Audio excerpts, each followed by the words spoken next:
buenas tardes, buenas noches, dependiendo de dónde nos estén acompañando. Es un gusto que podamos iniciar esta reunión. Realmente hemos tenido mucho deseo de hacer esta reunión de forma virtual en Facebook para que muchos nos puedan acompañar. Y agradecemos a todos los que se están conectando. Pongo un poco ahí el póster que hemos estado promocionando. Vamos a dar unos minutitos nada más confirmando que estemos en vivo y a todo color. Ok.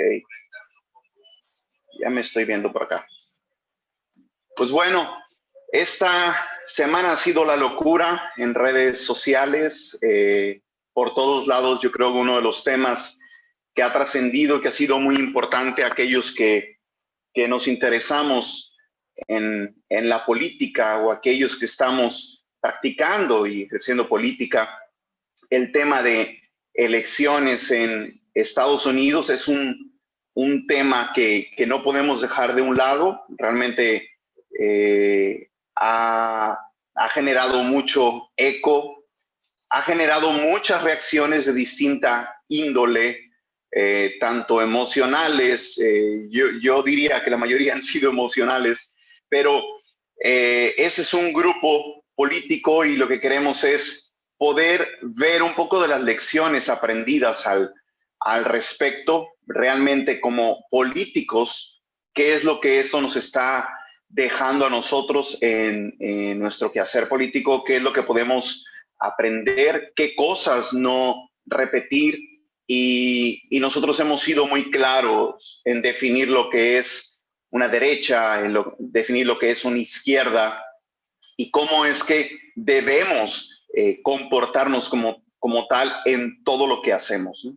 Entonces nos acompañan varias personas, la mayoría son de México, pero tenemos invitados de lujo, de algunos otros miembros del foro liberal en América Latina, y agradecemos los que nos acompañan, lo que pude ver, algunos de Perú, algunos de República Dominicana y algunos otros puntos. Entonces es un honor tenerlos por acá con nosotros.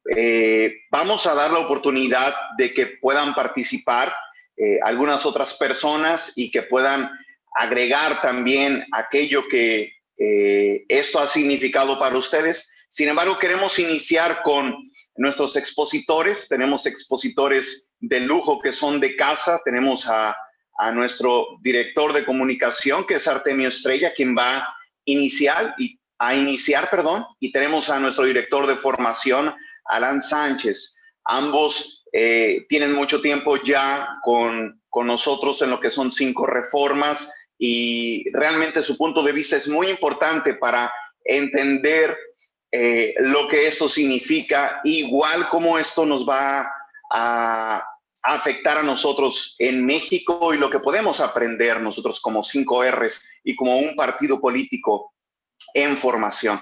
Entonces, sin más preámbulo, les dejo con Artemio Estrella y pues Artemio nos va a hablar un poco, mucho de este tema que ha sido tan sonado. Muy buenas noches, Artemio, todos tuyos. Muchas gracias, Tony. Muy buenas noches a todos. Aquí un saludo desde Monterrey, Nuevo León, México.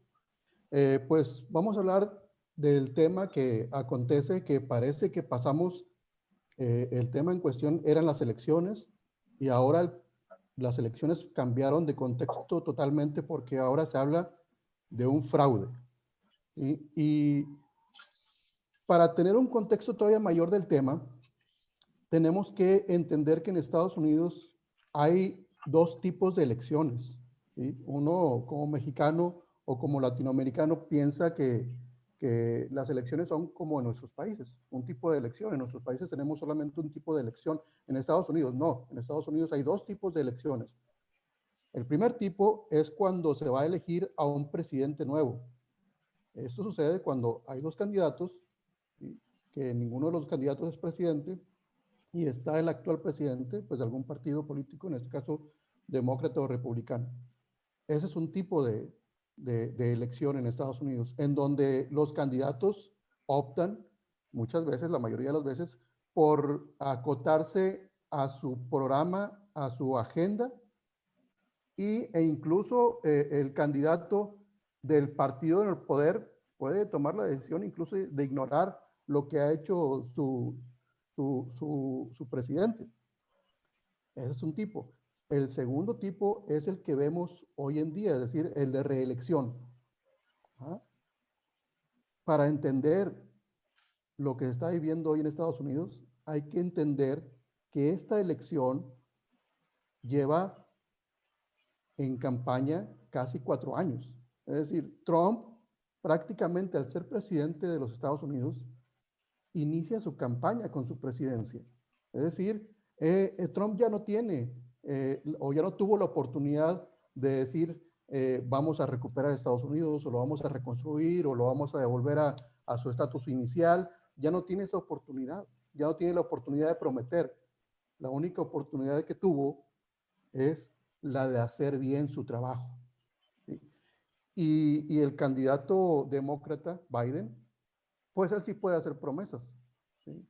Sin embargo, una de las grandes lecciones aprendidas que podemos tomar para nuestros países, para México y para todo el resto de Latinoamérica, es el no hacer lo que hizo Trump durante casi 4 años de gobierno. ¿Sí? Básicamente lo que hizo, ¿sí?, fue parecerse al Partido Demócrata. Y voy a explicar por qué. En teoría de probabilidad y estadística, sabemos el ejemplo más clásico es lanzar una moneda al aire. Sabemos que la probabilidad es de 50 y 50 de que caiga cara o que caiga cruz. ¿Sí? Esa es la teoría básica de probabilidad y estadística. Estas elecciones en Estados Unidos, prácticamente Trump lo que hizo, si los demócratas eran la cara y Trump era la cruz, prácticamente lo que hizo fue igualarse y hacer que las elecciones fueran una moneda al aire. Eso es lo que hizo Trump. Y su resolución, la solución de Trump es acusar de fraude, ¿sí? Acusar de fraude en lugar de reconocer que no hizo el trabajo durante todo su periodo. ¿Qué hizo Trump durante todo su periodo? Y aquí tengo unos puntos que son los más importantes dentro de las reformas que hizo. Básicamente, una de las primeras reformas fue una reforma corporativista, que fue el Tratado de Libre Comercio de las Américas entre Canadá, México y Estados Unidos. Fue básicamente una reestructura de la reforma y es una reforma corporativista. ¿Sí? ¿Qué tan demócrata no es esa reforma? ¿Qué tan socialista no es esa reforma? Que hasta Biden la aplaudió.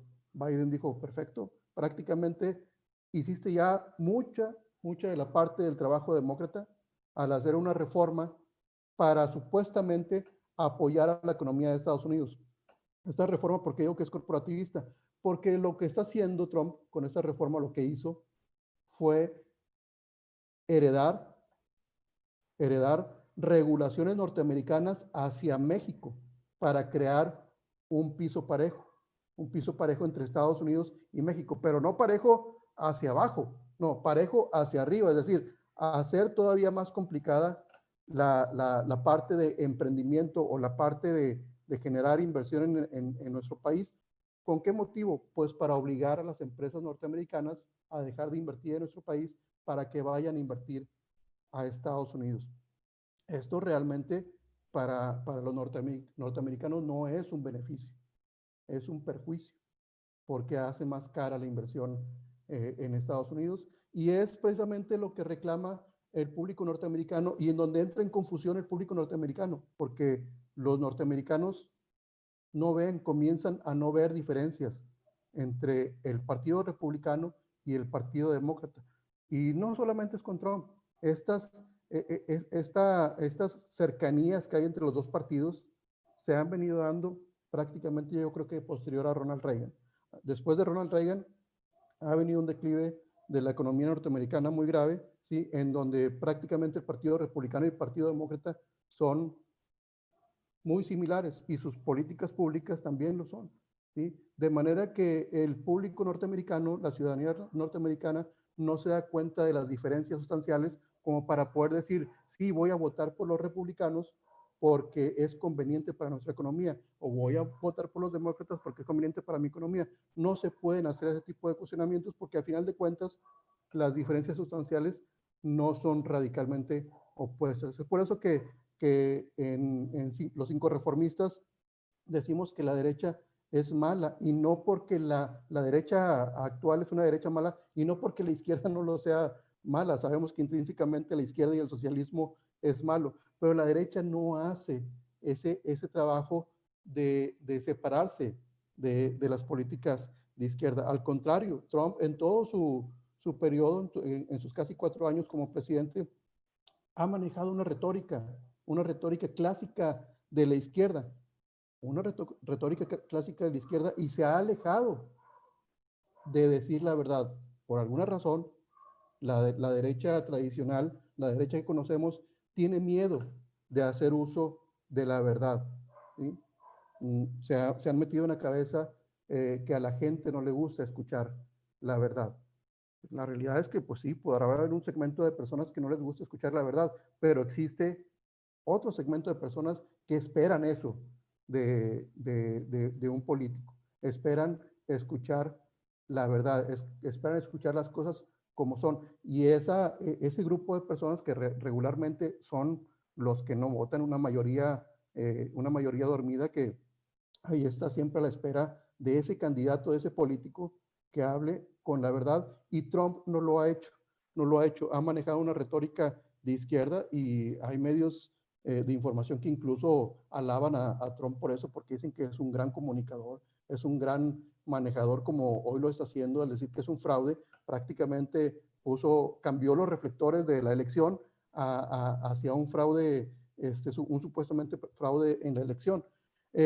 Otra de las reformas que hizo Trump fue la reforma fiscal. Hay una obsesión por la derecha mala por enfocar el tema en los impuestos, en siempre hacer una reforma fiscal, y eso también lo hemos escuchado en México. Muchos economistas, muchos comentaristas especializados en temas fiscales, incluso los editorialistas o columnistas de corte liberal, siempre hablan de los impuestos como una solución. Y en Estados Unidos sucedió exactamente lo mismo con Trump. Trump hizo toda una reforma ahí a medias fiscal, pensando que según las teorías de Arthur Laffer, si reduce los impuestos, pues seguramente va a aumentar la inversión, ¿sí? Eso ya se ha experimentado en otros países, y Arthur Laffer ha asesorado a otros países al respecto. También Arthur Laffer es asesor de Trump, trabaja de hecho en el gabinete de Trump. Sin embargo, en Estados Unidos no funcionó, y la razón por la cual las reformas fiscales, así tal cual, aisladas, no funcionan, es por una razón bien lógica, y eso se los voy a explicar con una analogía. Cuando en nuestras familias, por algún tema de crisis, decimos, vamos a reducir el gasto, ¿sí? No decimos de la noche a la mañana, ¿sabes qué? Pues ya no vamos mensualmente ya no vamos a gastar 10,000 pesos, ahora vamos a gastar 5,000 pesos. Eso sería como un tipo de reforma fiscal, es decir, una reforma en donde bajamos los ingresos. No resultan porque a mitad de la quincena se nos acabaron los ingresos, pero los gastos siguen y tenemos que atorar la tarjeta de crédito para poder subsanar el mes completo. ¿Por qué? Porque realmente las reformas dentro de una familia, ¿qué es lo que se hace? Se dice, tenemos que reducir las salidas a comer, las salidas a cenar, tenemos que reducir la salida al cine, tenemos que reducir, a lo mejor en Navidad no vamos a regalar juguetes tan caros, vamos a regalar juguetes más baratos. Es decir, se hacen reformas al gasto, no se hace una reforma de bajar el dinero que se va a gastar. Por eso las reformas fiscales no funcionan, porque puedes reducir los impuestos, lo cual suena bien, ¿sí? Pero si no hiciste las reformas para que esos impuestos que bajaste sean efectivos, económicamente no va a funcionar. No significa que los 5 reformistas no estemos a favor de reducir los impuestos, pero por eso en nuestra agenda hablamos de 5 reformas y del impuesto único al consumo, ¿sí? Los impuestos no son como tal una reforma, son una derivada de cumplir con las 5 reformas que paulatinamente nos llevan a una reducción obligada de los impuestos e incluso a un cambio de cómo se recaudan, ¿sí? Son una derivada, no son per se la solución a los problemas. La solución sabemos que son 2 reformas político-económicas y 3 reformas sociales. Entonces, esa es una gran lección que debemos de aprender los 5 reformistas, que la derecha mala, ¿sí?, obsesionada, e incluso los libertarios, obsesionados con reducir los impuestos, no funcionan y a Estados Unidos no le funcionó. Política exterior, ¿sí? Otro gran error de estos casi 4 años de Trump. Acusar como enemigo a los inmigrantes. Sabemos que Estados Unidos, históricamente, pues es un país que ha recibido a muchos inmigrantes porque por muchas décadas tuvo una economía tan extraordinaria que pues llamaba la atención de todas aquellas personas que querían superarse en la vida y no encontraban esa superación en sus países. Bueno, Trump trajo a la agenda a ese enemigo, ¿sí?, clásico de la retórica de izquierda, ¿sí? Inventar enemigos que realmente no son el problema, son un síntoma. El tema de la inmigración es un síntoma, pues en el caso de nosotros es continental, ¿sí? Es decir, la migración se nace en nuestras naciones por el tipo de gobiernos que hemos tenido históricamente. Pero en Estados Unidos, ¿sí?, el problema no son los inmigrantes. El problema es que la gente no tiene trabajo, no porque haya mexicanos o venezolanos o cubanos o de cualquier nacionalidad invadiendo los Estados Unidos, que sabemos, nosotros los 5 reformistas somos conscientes de que no debería de existir este tipo de migración, ¿sí? Pero el problema en Estados Unidos es que los americanos no tienen trabajo, ¿sí? No tienen trabajo. Ha habido alguna recuperación desde Obama, ha habido una tendencia de crecimiento de baja en el desempleo, ¿sí? Incluso los economistas economistas mencionan que esa tendencia de crecimiento en el periodo de Trump es una tendencia que ya venía desde Obama. Entonces Trump, pues realmente las reformas que ha hecho no han beneficiado mucho y la percepción del norteamericano es seguimos teniendo desempleo, ¿sí? Si Trump le echa la culpa a los inmigrantes, pues realmente no es un problema que pueda resolver de la noche a la mañana. De hecho, es un problema que jamás vas a poder resolver, ¿sí? Si no haces realmente, o sea, tu trabajo como presidente de Estados Unidos es hacer reformas para los norteamericanos, no hacer trabajo para que en Latinoamérica se reduzca ese tema, a menos que volteen a vernos a los 5 reformistas y vean que nosotros sí tenemos la solución al tema, ¿sí?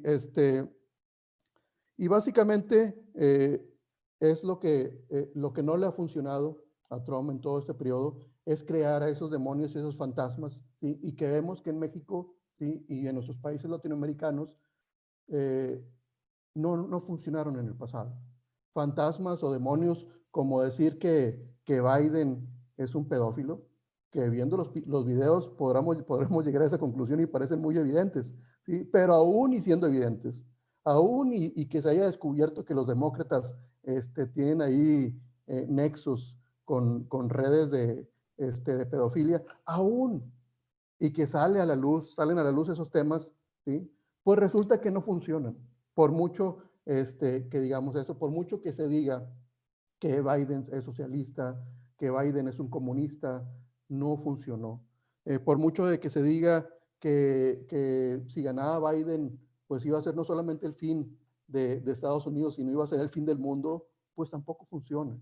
Toda esa retórica es la retórica que tradicionalmente han utilizado los socialistas, los de izquierda, para decir que todo se va a acabar, que todo es injusticia, que esto es el fin, que es inhumano, que los republicanos o los conservadores no tienen corazón porque piensan solamente en el capitalismo. Esa es retórica demócrata, retórica de izquierda, retórica basada en la mentira. Y Trump, ¿sí?, según él hábilmente dijo, pues si ese es el juego, pues deja sumarme al juego. Pues resulta que el juego no le funcionó, no le funcionó. Es muy similar a los partidos de soccer, cuando, no sé, un partido en donde hubo lluvia, que al final de cuentas uno de los dos equipos pierde y uno gana, y ahí va el reportero a preguntar al director técnico, ¿por qué perdió? Y dice, pues porque llovió, ¿sí? Ah, caray, y al otro equipo no le llovió, o qué fue lo que pasó. O sea, utilizar la retórica de las excusas para justificar un mal desempeño no es el camino de la derecha, ¿sí? El camino de la derecha es hablar con la verdad, ¿sí? El camino de la derecha es tener ideales, ¿sí? Nosotros los tenemos. El camino de la derecha es tener principios, nosotros los tenemos. El camino de la derecha es tener una agenda y tener un programa, ¿sí? Y nuestra agenda y nuestro programa es la gran devolución y las 5 reformas, ¿sí? Nosotros tenemos, y la lección que debemos de aprender de todo esto es que no hay segundas oportunidades. No hay segundas oportunidades. No sé qué vaya a pasar todavía en este proceso de un supuesto fraude en donde Trump ni siquiera evidencias tiene. Solamente dijo que había un fraude. Tal vez se descubra que en algunas partes hubo algún tipo de fraude, ¿sí? Eso lo desconocemos. No sabemos qué va a decir la Suprema Corte de Justicia de Estados Unidos. Hay que tomar en cuenta que la Suprema Corte es muy diferente a la forma en que los latinoamericanos juzgamos. Los latinoamericanos utilizamos el derecho romano, ¿sí? Muy técnico, muy de papel. En Estados Unidos no. En Estados Unidos juzgan más el valor de las cosas. Simplemente los jueces pueden decir, no genera valor dejar este precedente, ¿sí? Por lo tanto, pueden decir que no conviene investigar un fraude, ni que haya evidencias de un fraude. Entonces, ¿para qué? Para no generar un futuro de que todo se revise por la vía del fraude, o por la vía de anular una elección, o por la vía de contar los votos de nueva cuenta, ¿sí? El derecho en Estados Unidos se basa en el derecho inglés, en donde los jueces, ¿sí?, no, no son tan técnicos y revisan o evalúan el valor. Entonces no sabemos cómo los jueces van a hacer esa evaluación, pero por lo pronto Trump puso en la agenda el tema, ¿sí? Creo que lo correcto hubiera sido que simplemente hubiera reconocido, pues no hice mi trabajo en los casi 4 años que estoy gobernando, y pues reconozco mi derrota. Es lo que en política se tiene que hacer para no dañar esa institución. Si más o menos les ha estado funcionando a los norteamericanos ese sistema de democracia indirecta, ¿para qué dañar la institución? ¿Sí? Lo correcto es decir, bueno, pues si no gané por goleada, pues ni modo, ¿sí? Tengo que aceptar mi derrota. Si para la próxima quiero que se reconozca mi triunfo, pues deja meter 5 goles y dejarlo en 1 o en nada, para que no haya duda de mi éxito.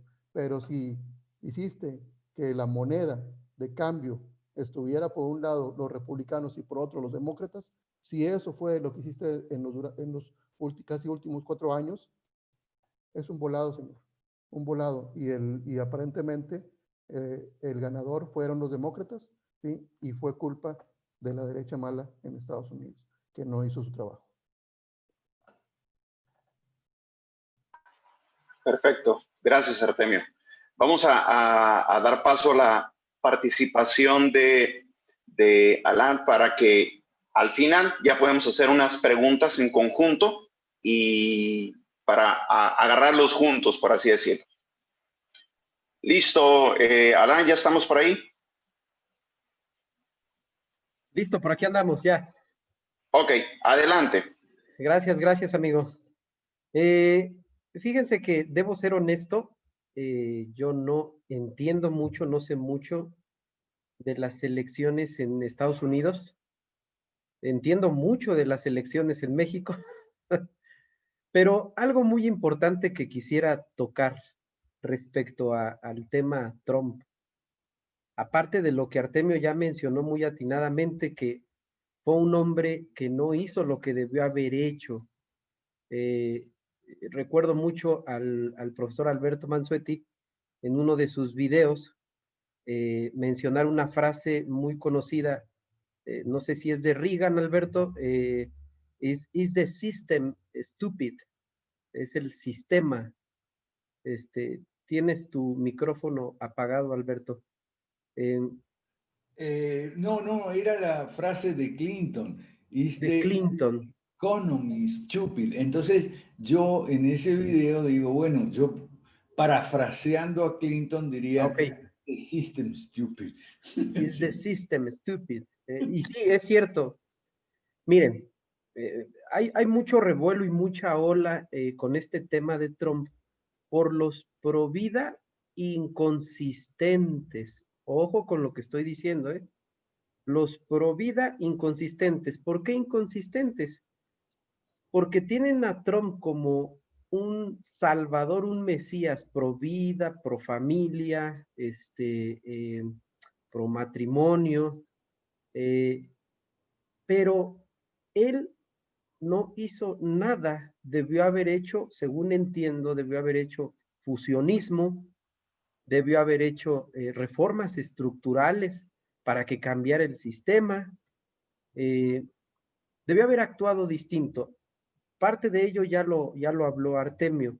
Lo que yo quiero que vean es que el tema de la familia, el tema de el matrimonio igualitario, la sodomía, etcétera, es un tema que en política es un tema, yo hoy lo veo así, es un tema secundario.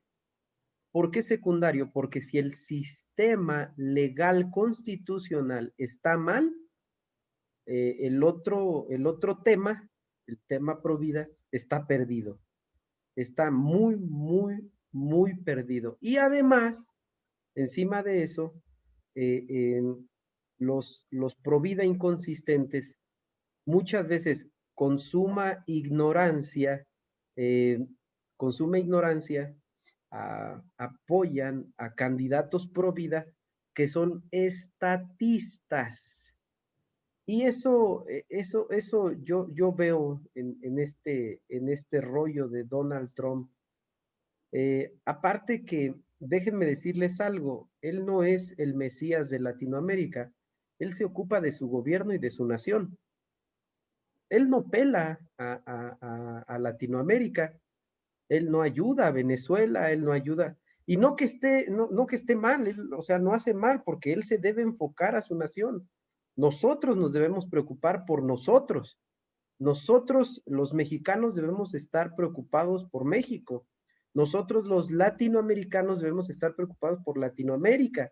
Y dejar de ver en un hombre el cambio de todo. No es un nombre, es el sistema.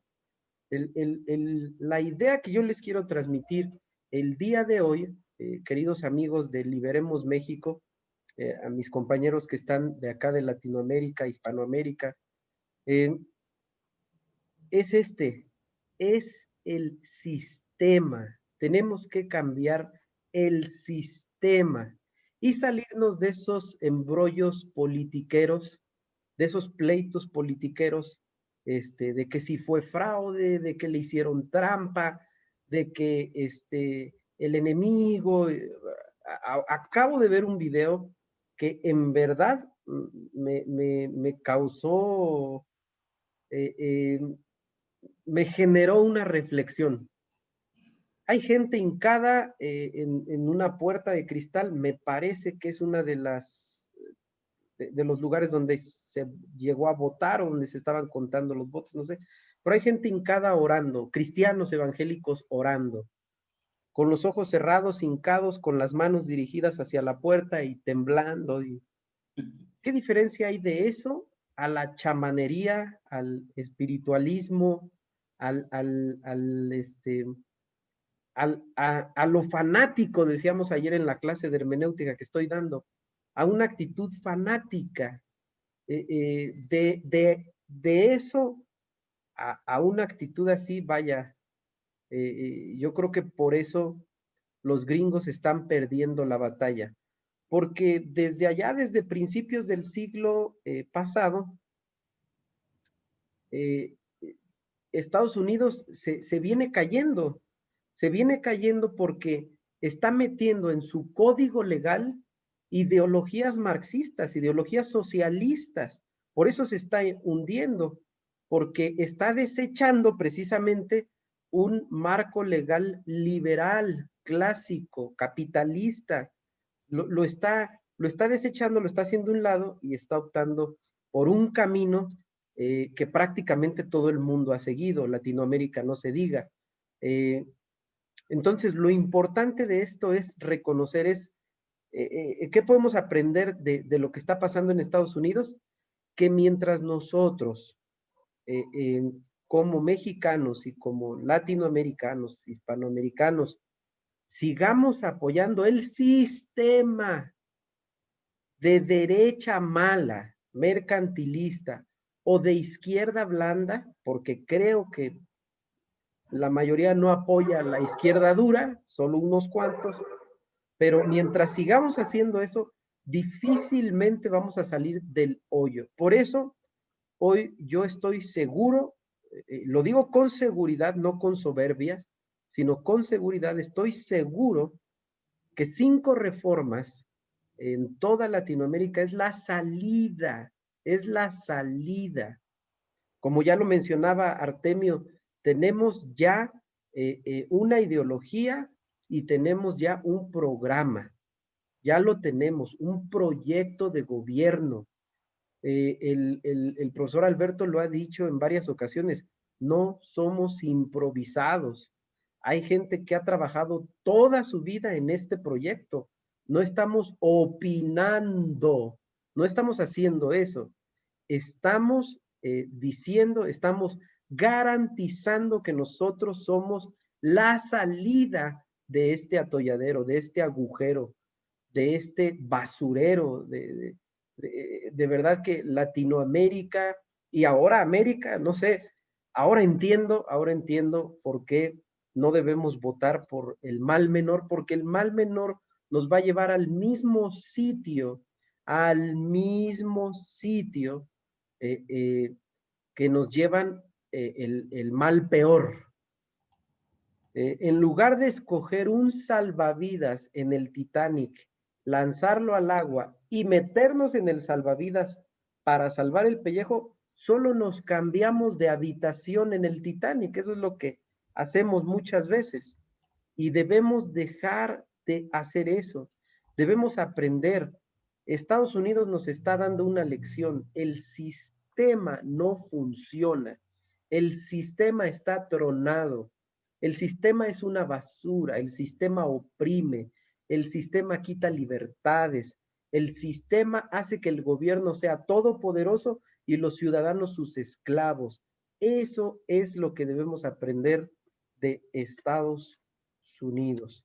Y por supuesto que yo nunca he defendido a Donald Trump como si fuera el Mesías. A mí se me hace hasta blasfemo a veces la actitud de muchos evangélicos. Hago un llamado sincero a que como cristianos de la denominación que sean, no solo evangélicos, evitemos divinizar a personas. Evitemos divinizar a personas. El discurso izquierdista dice que hoy las elecciones se manejan por la persona. Hoy el ciudadano elige a personas, ya no a partidos. Eso es demagogia. Eso es demagogia. Eso es una distorsión de la democracia. Es un discurso demagógico. Debemos ser cuidadosos. Como creyentes no debemos cuidar a la persona, debemos cuidar al proyecto que ofrece esa persona. ¿Qué proyecto político tienes? Yo me acabo de sentar con una persona adinerada y que anda juntando por ahí gente y me invitaba a su proyecto, o bueno, a su movimiento político. Yo le decía, oye, ¿ya tienes proyecto? Sí, ya lo tengo, ahorita te lo explico. Nunca me explicó el proyecto, no tiene proyecto, no hay proyecto, no hay proyecto. Entonces, reitero, nosotros, los 5 reformistas, tenemos un proyecto. Tenemos que predicarlo, enseñarlo, vaya, tenemos que hacerlo resonar por todos los rincones de América, ya no nada más, creo, si gana Biden, ya no nada más va a ser Latinoamérica, sino toda América. Vamos a tener que hacerlo resonar en cada rincón de América y decir 5 reformas es la solución. 5 reformas va a cambiar el sistema. Y 5 reformas nos va a dar un sistema que sí ponga al gobierno en su lugar, lo limite a sus funciones propias, libere verdaderamente la economía y provoque así que los ciudadanos en verdad trabajen y disfruten el fruto de su trabajo, y va a proteger la propiedad privada como nunca antes. Eso es 5 reformas. Ese básicamente era lo que hoy les quería yo comentar. Pues si no hay más, mi querido presidente, ¿es cuánto? Muchísimas gracias, Alan. Antes de dar paso a las preguntas que pueden surgir y, digamos, en el bien de poder enseñar 5 reformas a muchos amigos que nos acompañan, agradecemos, hay 19 personas. Bueno, tenemos una situación, estamos fusionando las fanpage que tenemos, entonces estamos a punto de unir, pero digamos entre ambas páginas tenemos arriba de 35 personas y qué bueno que nos acompañan. Entonces, para ambos, muy concreto para poder apoyar a las preguntas a las demás. ¿Ustedes cómo dirían que en el caso de Trump, digamos más que nada Trump, es político o politiquero? Definitivamente es politiquero, ¿sí? Desde el momento en que faltas a la verdad y a la razón y comienzas a utilizar la retórica de los socialistas, te vuelves politiquero, te vuelves como ellos, ¿sí? En ese momento, pues ya no eres más que uno más del montón.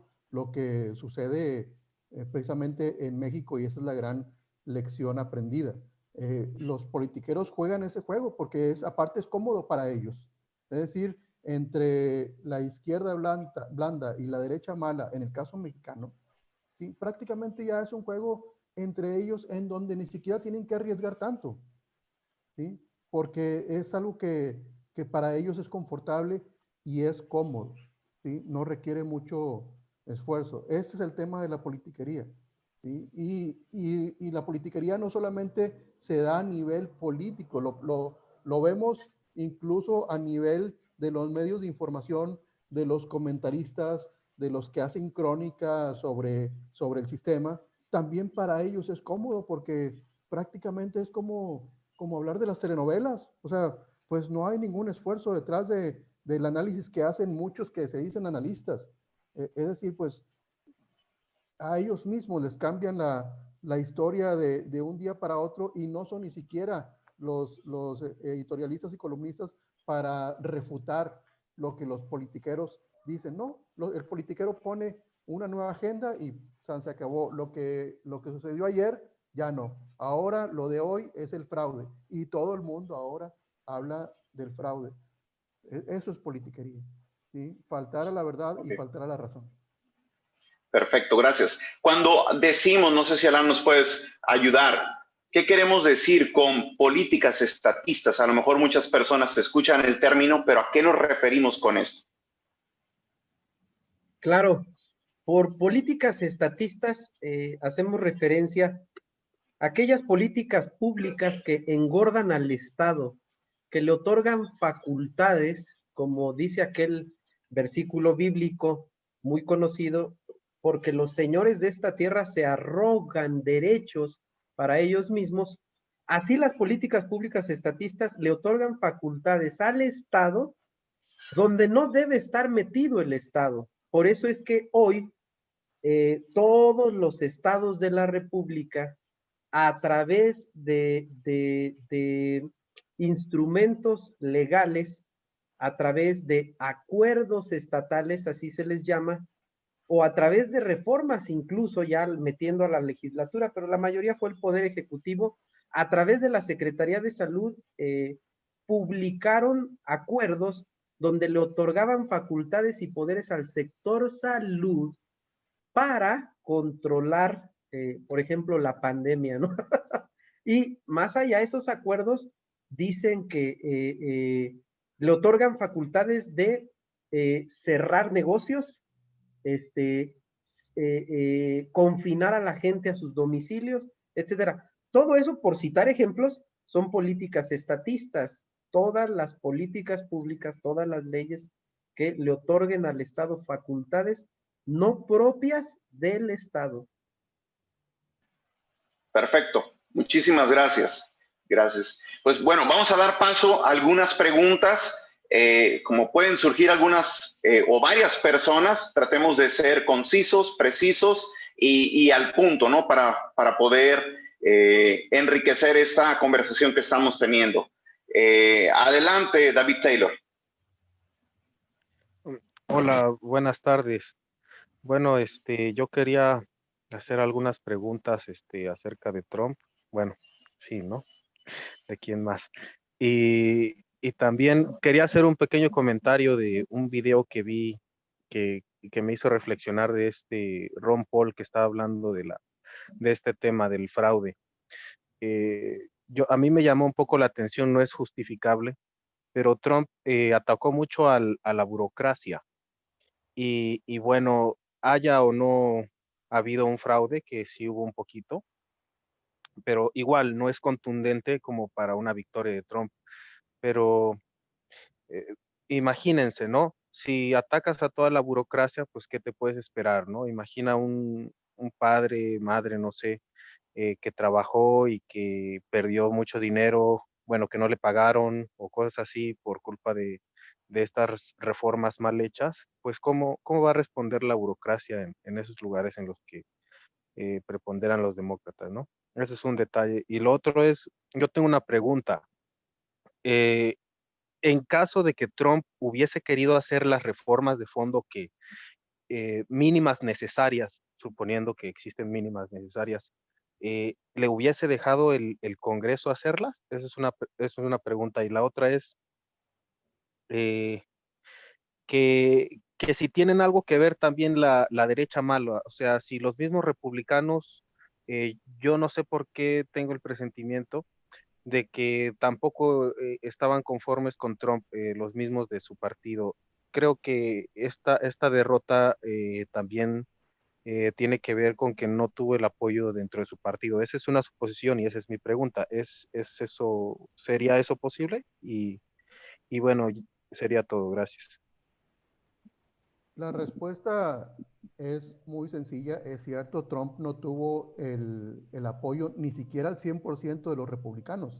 Eso es totalmente cierto y por eso son una derecha mala, ¿sí? En el sentido de que tienen demasiados, incluso acuerdos con los corporativos norteamericanos y haciendo un análisis incluso muy ágil y muy rápido, Trump cayó en la trampa, ¿sí? De tanto congresistas demócratas como congresistas republicanos. Al final sus reformas, y muchos analistas han llegado a la misma conclusión, sus reformas ayudan a los grandes corporativos, ¿sí? A crear una barrera más grande entre el emprendedor o micro y pequeño empresario y ellos para no tener competencia, ¿sí? Yo a eso le llamo aranceles internos. Sí hubo una reducción de impuestos, pero los congresistas le pasaron una moneda de cambio, que fue la reforma en el Tratado de Libre Comercio. ¿sí? El Tratado de Libre Comercio básicamente es un impuesto adicional a los empresarios, no a los empresarios en México, ¿sí? Que pareciera que es un impuesto hacia nosotros, que sí lo es también, porque nos metieron nuevas normativas, pero realmente es un costo para los americanos, ¿sí? Y ese costo hace que la brecha sea más amplia, ¿sí? A final de cuentas, yo creo que a Trump lo engañaron, ¿sí? Se dejó engañar. Él se muestra como que es una persona muy astuta. Yo creo que en realidad no lo es, no lo es tanto, ¿sí? O sea, entre su bravuconería, entre faltar a la verdad y a la razón, ¿sí? Y hacerle caso a esa gran mafia de entre derecha mala e izquierda blanda, pues yo creo que se generó todo lo que ya ahorita se está viviendo, ¿sí? Que quieren incluso destruir una institución como es la institución democrática en Estados Unidos, ¿sí? Y es Trump el que está iniciando esa destrucción. Muchas gracias, Artemio. Vamos con Juan Alberto. Juan Alberto es uno de nuestros invitados especiales. Adelante, Juan Alberto. Oye, gracias por ello. Bueno, la pregunta es o para Artemio o para el licenciado Alan Sánchez, porque yo acabo de ver una noticia de que la Corte Suprema ha suspendido el conteo en Pensilvania. Entonces mi pregunta es, ¿cuánto es el porcentaje legítimo? Debe haber un porcentaje de cédulas de votación fraudulentas, porque estas escenas que nos han pasado en video pueden ser una mesa, qué sé yo, que son hechos fraudulentos, sí, pero no son hechos para decir fraude electoral. O sea, imagino que la ley debe decir 1/3 de votos o 2/3 de votos, no lo sé.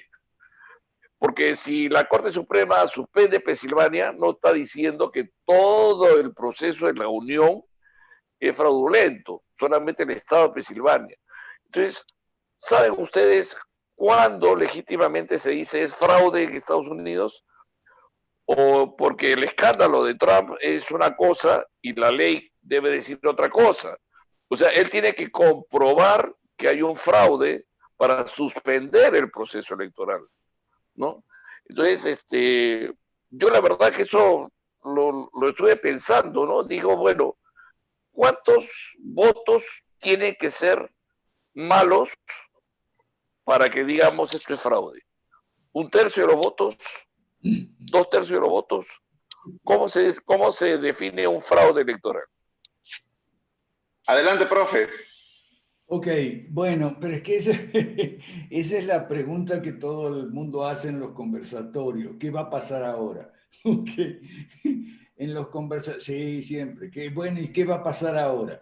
Ok, esa pregunta la puedo responder yo.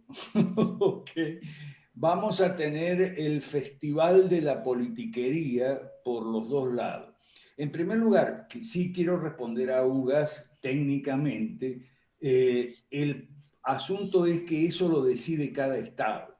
O sea, en Estados Unidos, cada estado tiene una legislación electoral y cada estado tiene una Corte Suprema. Donald Trump dice que va a agotar las instancias y que va a ir hasta la Corte Suprema Federal. Pero ahí no le espera Hoy tuve una buena información. La gente dice que Amy Coney Barrett, la juez recientemente nombrada por Trump, conservadora, provida, etcétera, a la Corte Suprema, es pro-Trump y le va... No, me dicen fuentes mías en Estados Unidos que es una señora muy seria, ella no le va a dar el gusto a las pataletas y las berrinches de este malcriado, porque eso es lo que es, un malcriado. Entonces, lo que vamos a tener ahora, Juan Alberto, es un festival de politiquería de malos perdedores y malos ganadores. Esto yo ya lo expliqué en el Facebook de México, ¿no? O sea, en política se gana y se pierde. El político decente, honesto, incluso algunos de izquierda, saben ganar y saben perder. El politiquero no sabe ganar, no sabe perder. Si el politiquero no pierde con elegancia, que eso es lo que es saber perder, es decir, reconocer que perdiste. Eso es perder con elegancia. Y el ganador no, y entonces mete el tema, fraude, fraude, fraude.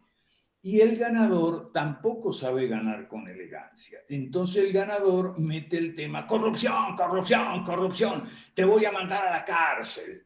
El buen ganador no toma venganzas ni retaliaciones. Pero aquí tenemos en Estados Unidos que lo que va a pasar ahora es exactamente lo que pasa en América Latina, que es que el mal perdedor fastidia con el tema del fraude todo el tiempo y el mal ganador le mete retaliación y venganza por el lado del lawfare. O sea, corrupción, tú eres un corrupto y te voy a llevar a la cárcel. Eso es lo que vamos a tener de ahora en adelante. Y hasta ahí, porque eso era para contestar la pregunta de Ugas. Porque dice, ¿cuántos votos tiene que ser para hacer fraude? Pero es que eso depende de cada estado. Mira, los famosos votos por correo. La legislación en cada estado es diferente con respecto al voto por correo. Algunos estados son muy permisivos y entonces cualquiera envía su voto por correo. Otros no. Otros hacen una investigación porque dicen, con sobrada razón, de que puede darse el caso, y ellos quieren evitar, de un votante registrado en más de un estado y entonces enviar como 4 o 5 votos por correo, porque entonces envía uno en cada estado, ¿ok? Acuérdate que en Estados Unidos no hay, como en América Latina, un solo padrón. No, no, no, no. Cada estado tiene su mecánica y su dinámica para las elecciones. Nada más, gracias. Muchas gracias, profe. Vamos con Gustavo García, que también tiene su mano levantada por ahí. Déjame, Claro que te sí. doy. Buenas noches a todos. Gracias por esta intervención muy interesante. Yo nada más quería comentar y también preguntar, bueno, la verdad que cuando nosotros abordamos estos temas con este tipo de políticos que vienen con un discurso evangélico, y esto lo digo porque yo soy evangélico, soy reformado, a veces esto nos ayuda a reeducarnos a nosotros porque el evangélico y usualmente piensa que porque es experto en la Biblia o experto en temas teológicos, piensa que puede ser experto en temas de política, ¿no? Y hemos estado viendo una y otra vez que se ha puntualizado eso. Hay que diferenciar las esferas. En este caso hay que diferenciar que aquí estamos en una esfera política y que el análisis que estamos haciendo de Trump, pues precisamente es desde ese lado, ¿no? A lo mejor es cristiano o a lo mejor no lo es, pero como político, pues ya lo estamos diciendo, no es político, es politiquero. Y creo que a veces como evangélicos sí deberíamos de venir con una actitud a estos foros y a todo lo que estamos haciendo en las 5 reformas como de aprender, no de aprender y de desaprender todo lo que hemos mal aprendido, ¿no? Entonces, dicho esto, utilizando también un poquito el lenguaje para los ponentes si quieren exponer bueno, la pregunta que voy a hacer, ¿creen que Trump, y bueno, no sé, aquí voy a pesar callos, ¿creen que Trump es como un becerro de oro para muchos evangélicos? Obvio, obvio, obvio. Sí, amigo, querido Gustavo, efectivamente, por eso decía yo que el discurso politiquero es que hoy los ciudadanos voltean a ver a los hombres, a las personas, ya no a los partidos, porque los partidos están muy quemados. Y desgraciadamente eso ha sido siempre, eso ha sido siempre. En la Biblia a Gedeón le dijeron, el pueblo se juntó y le dijo, señorea tú sobre nosotros. Y Gedeón les dijo, no, no, no, no, no, te quieren tentar, pero no.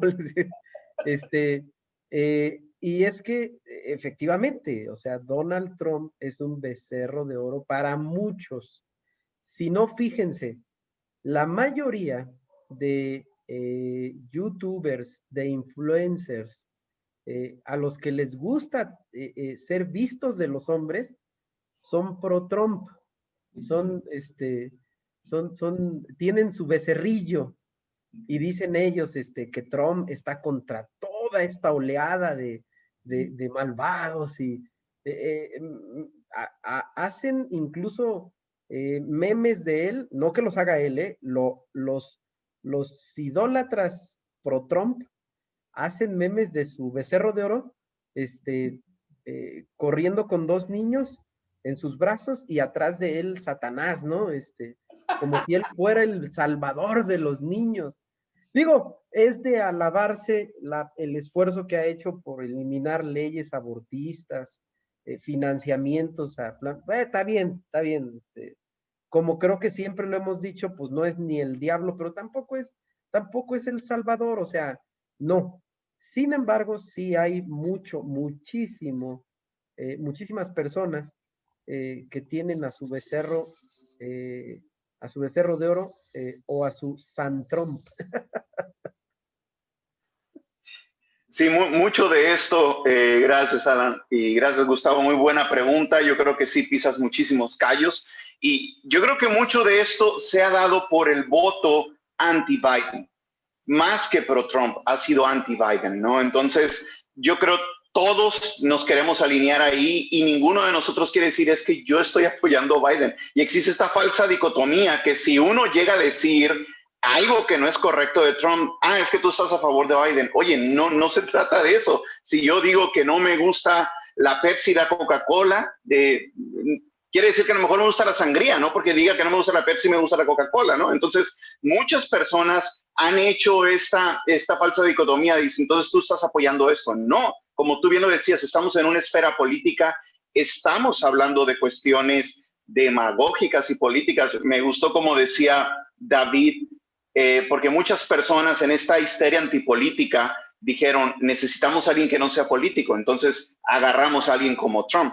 Y sí, Trump era una persona que no era político, pero es un politiquero, actúa como un politiquero. En el caso de Biden tiene 47 años, ¿sabe qué tantos?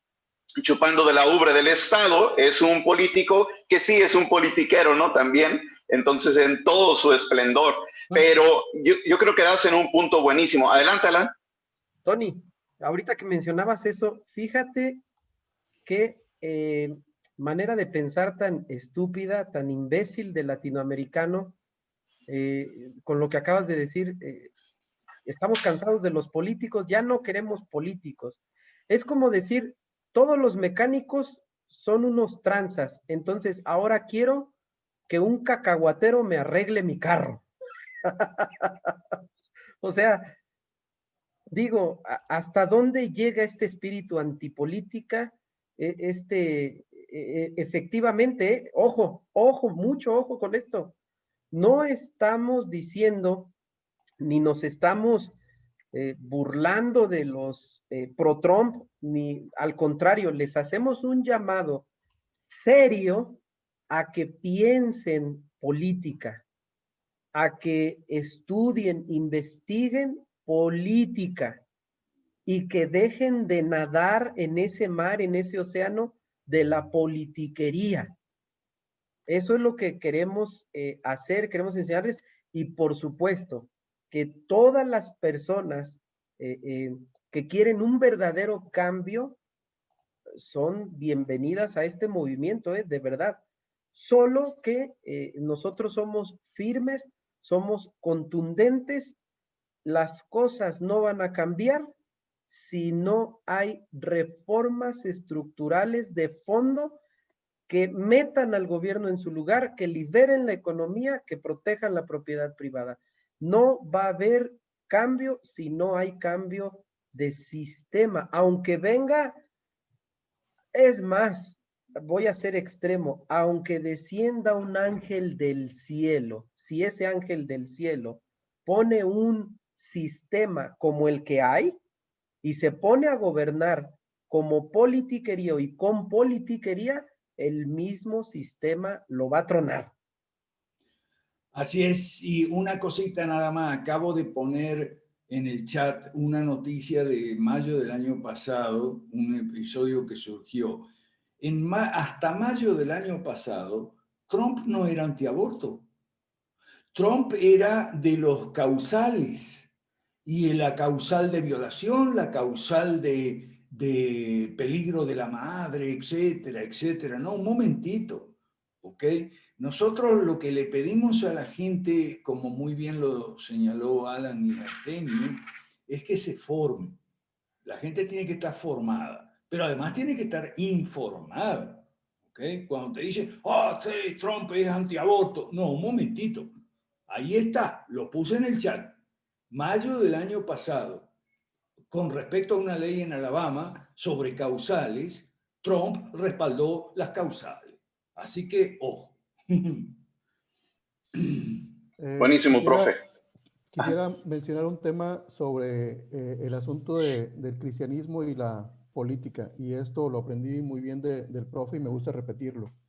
Algo que le pregunto a muchos cristianos, les hago de pronto muchas preguntas, pero una que me gusta hacerles es, ¿por qué Jesús nació en un pesebre?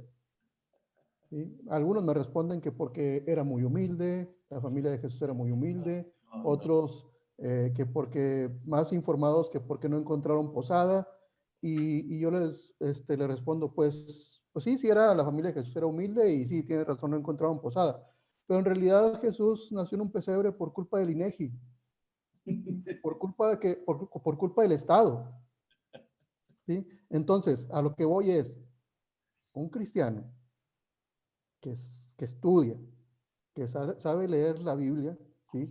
Como puede ser un buen maestro, como puede ser un buen empresario, como puede ser un buen padre o madre de familia, ¿sí? Puede ser un buen político. Es decir, el contexto del cristianismo y la política no son esferas diferentes, ¿eh? ¿Sí?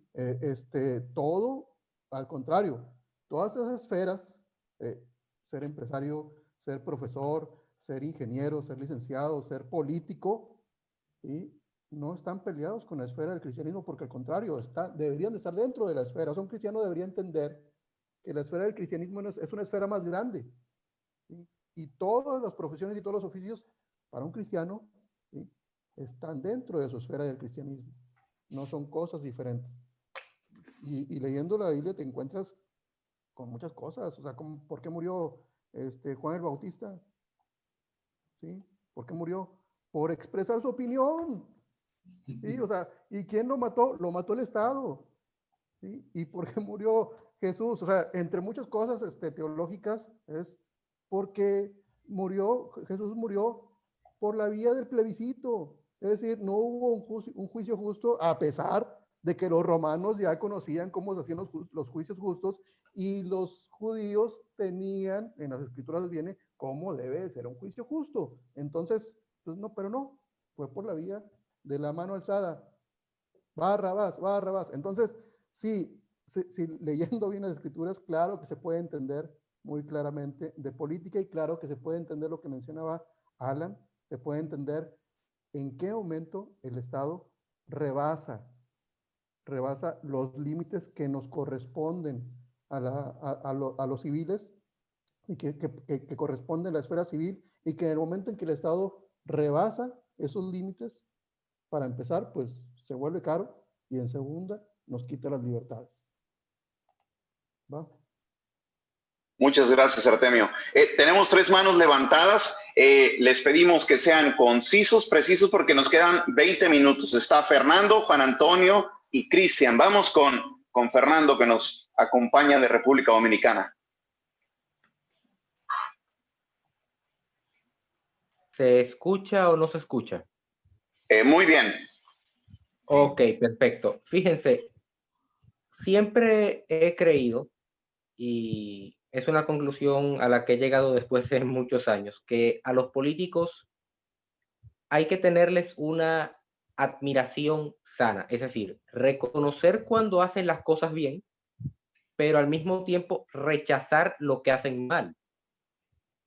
Yo, de hecho, suelo decirle a muchos cristianos que se identifican con Trump porque él es el adalid en contra del aborto, en contra del matrimonio homosexual, que vean la televisión, o sea, que vean lo que dice la prensa. De hecho, cuando una persona me dijo, no, porque Trump no está de acuerdo con el matrimonio entre personas del mismo sexo, yo le dije, búscate una entrevista que le hicieron poco después de ser electo, para que tú veas lo que él dijo con respecto al matrimonio homosexual. De hecho, una reconocida periodista estadounidense le preguntó y él dijo, y lo traduzco directamente del inglés: no tengo que decir nada sobre eso, ya la Suprema Corte se pronunció al respecto, es decir, ya está hecho. O sea, y la Suprema Corte se pronunció al respecto, reconociendo el matrimonio homosexual en Estados Unidos. Trump no se va a poner. El mismo Trump ha posado en fotografías sosteniendo la bandera arcoíris de los homosexuales, etcétera. El mismo Trump recibió el apoyo de homosexuales en la campaña del 2016.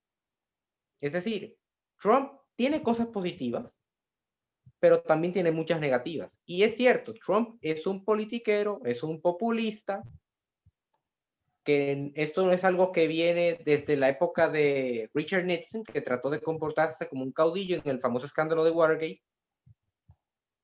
Y aunque tiene sus cosas positivas, también hay que entender que incluso en lo positivo de lo que puede hacer su gestión, hay cosas totalmente negativas. Por ejemplo, lo que dijeron, realmente yo no sabía lo del famoso acuerdo comercial entre México, Canadá y Estados Unidos. No sabía que era un acuerdo corporativo, pero más o menos por ahí podía tirarle a la diana, saber más o menos por dónde iba el asunto.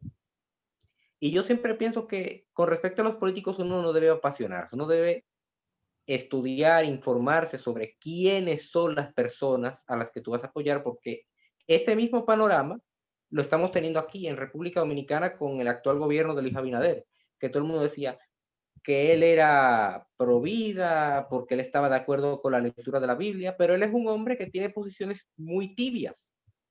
Se rodeó de conservadores y también tiene gente progresista en su entorno, pero él es un hombre muy tibio. Y como bien dice la Biblia, como eres tibio, te voy a vomitar de la boca. Llegará un momento en que la gente se hartará de él, como también habrá gente que se hartará de Trump por sus posiciones ambivalentes en muchos casos. Y al final la gente tendrá una de dos: o aprender por la mala o decepcionarse. Y yo creo que es preferible aprender por la mala, que te va a doler, porque de hecho te va a doler, a tener que decepcionarte y seguir con esta retórica antipolítica. Es cuando. Muchísimas gracias, Fernando. Vamos con Juan Antonio, que nos acompaña de aquí del equipo de México. Ok, buenas noches a todos. Una pequeña reflexión respecto a las elecciones en Estados Unidos, que es nuestro tema de hoy, y es la siguiente. Las pocas cosas que hizo Trump bien, que algunas hizo, provocaron una reacción impresionante de la izquierda y de los demócratas. Yo creo que eso nos debe llevar a reflexionar sobre lo que nos espera cuando empecemos a actuar de una forma más abierta, más fuerte, y cuál será la estrategia que tendremos que seguir, porque si no tenemos el apoyo de una minoría decidida que nos apoye, pues va a ser muy difícil. Trump luchó contra Trump lucharon en estas elecciones los medios, o sea, todos los medios lucharon, el Estado profundo que se llama, y bueno, y todas las organizaciones y todo la estructura del Partido Demócrata y toda la izquierda, ¿no? Fue una cosa tremenda, y realmente vencer a todo ese tipo de gente es muy difícil si no tienes atrás primero, eres un buen político, segundo, tienes un buen apoyo en la gente, en la gente que comparte tus ideas. Lo dejo para que probablemente después habrá que hacer un análisis un poco más a fondo sobre cuál será la estrategia que tendremos que seguir, porque creo que son enseñanzas que tenemos que ver, son muy importantes. Por ejemplo, en España, nada más esta digresión, empezaron la izquierda empezó a hacer las manifestaciones en contra de las nuevas estado de alarma y el famoso toque de queda, y de inmediato fueron grupos radicales de izquierda, y de inmediato la misma izquierda en el gobierno empezó a señalar que era Vox quien hacía eso. O sea, mienten de una facilidad.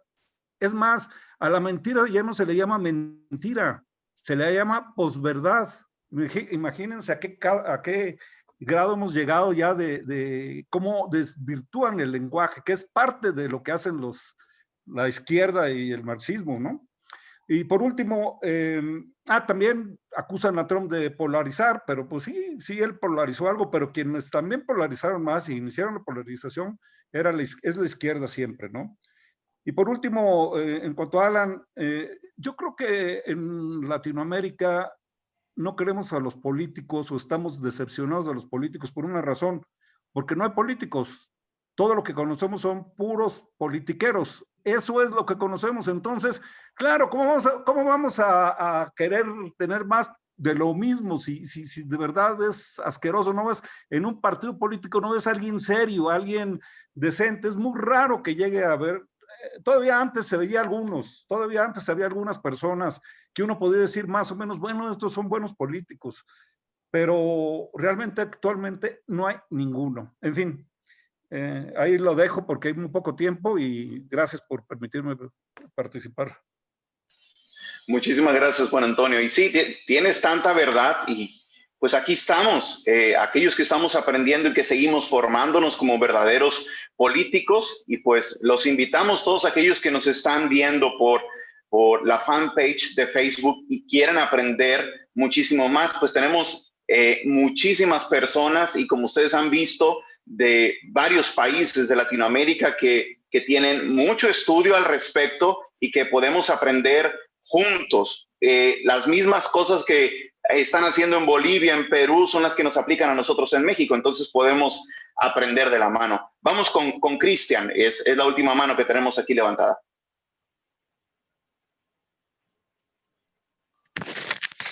Buenas noches, ¿me escuchan? Adelante. ¿Qué tal? Buenas noches, saludos a todos hermanos y amigos de Cinco Reformas. Pues realmente creo que, bueno, me ganó la idea Juan Antonio, lo que quería decir. Ahorita con lo que comentaban del asunto de Trump, yo creo de manera muy personal que a mi parecer creo que comenzó bien como político, pero cayó en el juego de la politiquería. Y de manera personal también yo, acúsame de que caí también en esa idea de ver a Trump como un ejemplo, ¿no? del político que debíamos buscar o que pretendemos tener. Y es que bien dicen un adagio también aquí en México, ¿no? Que en tierra de ciegos el tuerto es rey, ¿no? Entonces, pues como decía Juan Antonio, estamos tan hastiados en Latinoamérica de la mala política que nos dejamos vislumbrar por o impactar por lo que vemos o consideramos quizás un poco diferente, ¿no? Y aquí me surge una pregunta para Alan, ¿no? Respecto a eso, repudio hacia la política. Creo que preguntarle a Alan, ¿crees que ahí podemos encasillar a los ANCAPs ahí? Por ejemplo, a Milei. Eso es todo, nada más. Gracias. ¿Qué tal, Cris? Sí, al primero no lo conozco, a Milei sí. Milei es, por supuesto, un antipolítica, pero a más no poder. Y es que muy atinadamente decía Juan Antonio que no hay políticos buenos, es correcto, no hay políticos buenos. Eso no quiere decir que la figura del político bueno, se deba tratar prejuiciosamente. Y lo que Milei hace es, con todo prejuicio, generalizar y decir, todos los políticos son una mierda, él dice así, él se expresa así. Y no, algo que me gustó mucho y que aprendí muy bien de mi buen amigo Alberto Mansuetti, es que habemos políticos buenos y queremos reivindicar la figura del político bueno. Sí lo sabemos, sí los hay.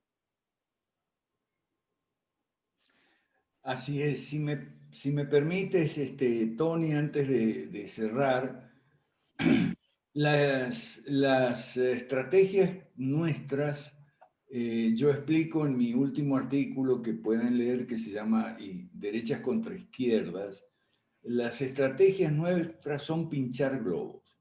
y ese es otro artículo que tengo en mi página, en mi blog, que se llama Pinchando Globos.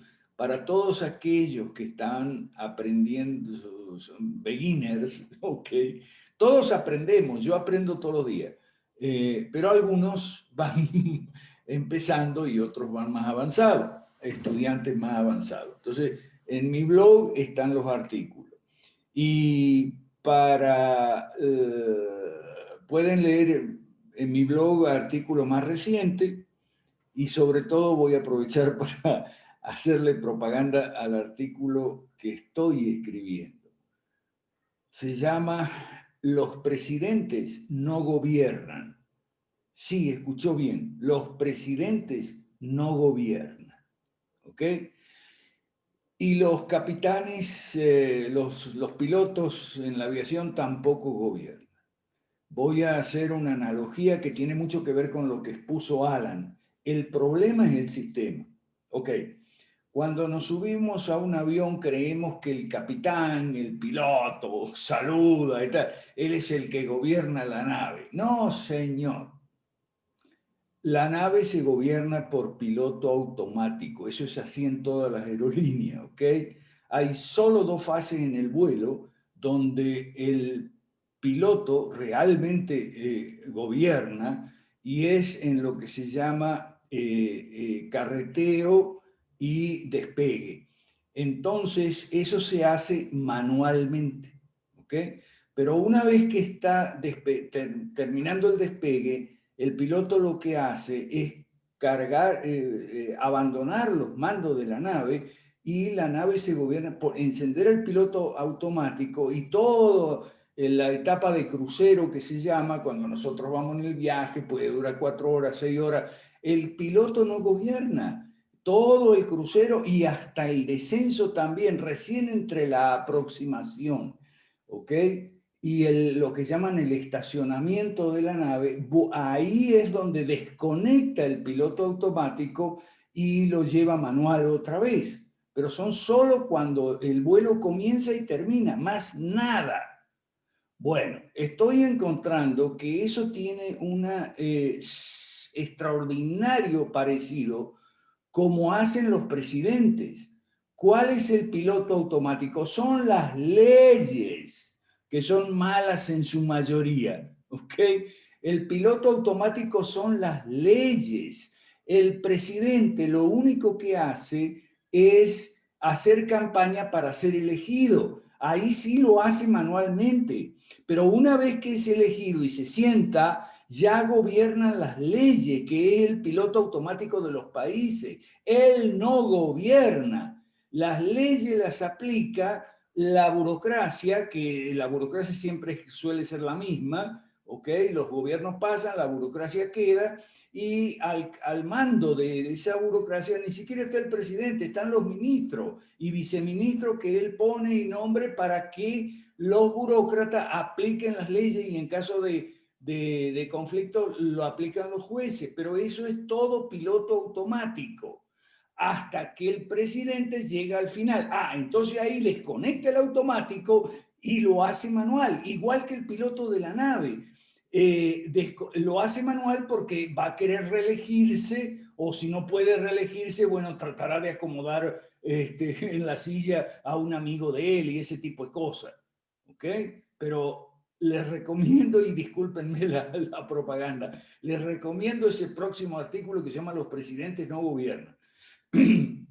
Porque si entendemos y sabemos cómo es el proceso político y que los presidentes no gobiernan, es todo en automático, las leyes malas, es como cuando el piloto lo que hace, y el copiloto también, antes de cada vuelo, es cargar los datos, o sea, el destino, la altitud, la hora, a cuál, y la ruta, carga los datos, y después de eso conecta el automático y listo, hasta que llega a destino, todo es automático. Cuando llega a destino, entonces después del descenso, entonces desconecta el automático y lo hace manual. Bueno, los presidentes hacen exactamente lo mismo.